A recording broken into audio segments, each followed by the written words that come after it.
What's up, everyone? Episode 5 of Andor is out, and I gotta say that I was really hoping that we'd be getting an action-packed heist episode. But like the show's logo intro, they're really dragging this out. Like, seriously, can we get a skip button for this? In this episode, we dig into the mistrust the team is having for Cassian, we get a little more insight into what is making former Deputy Inspector Cyril Karn tick, and we dive a little more into the domestic issues at home with Mon Mothma. Before I break it down, if you enjoy the Star Wars content that I put out on this channel, please like, subscribe, and turn on notifications so you can jump to Lightspeed every week with us right here on the Hyperdrive. So yeah, I feel like this episode just reaffirms what happened last week. In the last episode, we saw that we were going to be getting into a heist. We saw that Mon Mothma was having issues with her husband, and we saw that Karn is having some personal doubts about his role in the Empire. And I really just feel like they just elaborated more on that in this episode. We kick off today with Karn down in the dumps, eating a bowl of Captain Crunch berries with blue milk. It's like you can use blue milk for everything in Star Wars now. His mother is having an intense conversation about his prospects, as all mothers do, and she brings up that she's going to contact Uncle Harlow for advice. So what I'm getting out of this is that Karn may be a good person inside, but he's living up to some family legacy. His family seems to have some kind of history, and she really wants him to be a leader. I feel like Karn is having second thoughts about all this though, and maybe later on in the show we might see him join the rebellion. Cassian, still posing as Clem, wakes up to find all of his belongings taken by Skeen. Skeen clearly doesn't trust him and is looking for any reason to expose Cassian for who he really is. Now in this scene, Skeen shows him some tattoos that he has that I think the Imperials may have given him. I searched for the meaning behind them, but I can't really find anything. Cassian does mention Crate Head, which makes me think of Crate Dragon, which is the beast from Tatooine that we saw in the first episode of the second season of The Mandalorian. Because he states that the axe forgets, but the tree remembers, it makes me think that these are some kind of detention markings that he may have. Maybe the Imperials gave him when he was a former prisoner or something like that. We then cut to a lovely breakfast at the Mon Mothma house, and we learn that she has a daughter, Lita, who's rebelling against her. Clearly, the issues that she's having with her husband are trickling down to the daughter. You can see that her husband doesn't even step in to stop Lita when she starts talking back to her mom. I just think her daughter needs some serious act right. Things I picked up on here is that the husband doesn't even care enough about his subordinates to even learn their names. Later on, when we see them coming back from the dinner, we see how their communication is deteriorating. Mon had a charitable event that her husband wasn't even aware of. And when he asked her, "Why didn't you tell me?" her response is, "Because it was charitable," which means that Mon is feeling that he doesn't even care about anything outside of the aristocratic circle that he lives in. So I'm really feeling like this whole relationship is going to deteriorate as the show goes down. Possibly the husband's going to turn her in or turn on her. I, for one, am all in for having this guy get killed. Let me know if you guys agree with me in the comments below. We cut back for some more camp time with Cassian and the untrusting band of misfits.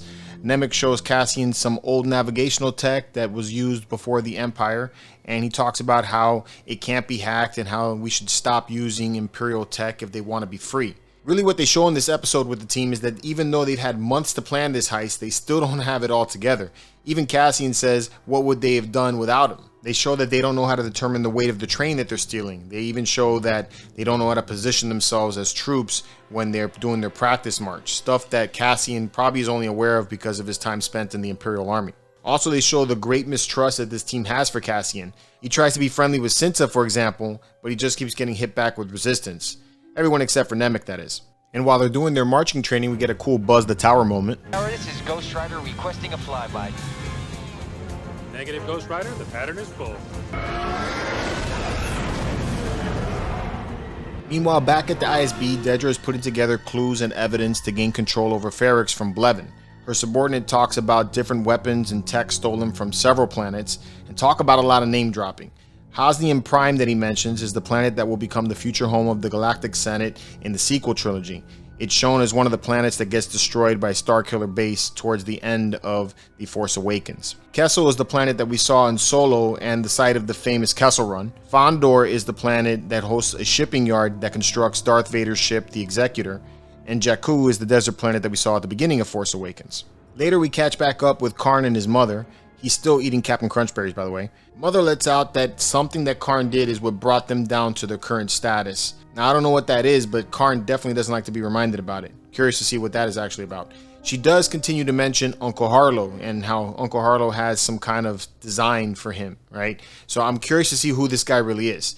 Let me know what you guys think in the comments below. As the crew finally starts to make their trek to the heist point, Skeen manages to take the Kyber crystal from Cassian, and Cassian is forced to tell the team that he was actually hired to do the job. Again, more reinforcement how the team doesn't trust Cassian, but hopefully after now that he's let out this truth, we start to see some kind of change. Cool thing in the backdrop here is we get to see a Lambda shuttle that's arriving. Towards the end of the episode, we get some brief moments with a few other characters. First, we catch up with Karn again, where he's looking at a holo of Cassian. I believe he's trying to figure out why Cassian didn't try to kill him when he had the chance, and maybe Karn just wants to seek Cassian out to try to help him. I guess we'll find that out in a future episode. We do also get to see, though, that in the backdrop, he's having a little bit of a 6-scale collection going on there. That's pretty cool. Cassian and the team make ready for the heist that will happen the following day, which I hope will happen in the next episode. Looks like him and Skeen finally make some kind of level footing as Skeen tells him why he joined the rebellion to begin with, which was because of the loss of his brother. And in the final moments, we get to see Luthen and Clea. Luthen is very nervous and is hoping to hear something from the team over his communicator. In the backdrop, we see a Jedi and Sith holocron, as well as what looks like Indiana Jones Sankara stones. Okie dokie, Dr. Jones, hold on to your potatoes. Clea acts very Leia-like when she tells Luthen to get off the radio and clean some coins. She tells him that the team can't handle it or they won't, which seems very leader-like in my opinion, and continues to lead me down the Leia path. And that's where this episode ends. So yeah, just like with episode 2, I feel like this one has a lot of character building, but doesn't really push the plot any further. At this point, I'm really hoping for an action-packed episode next week that gets the story moving along, right? Let me know what you guys think about this one in the comments below, and until next time, may the Force be with you.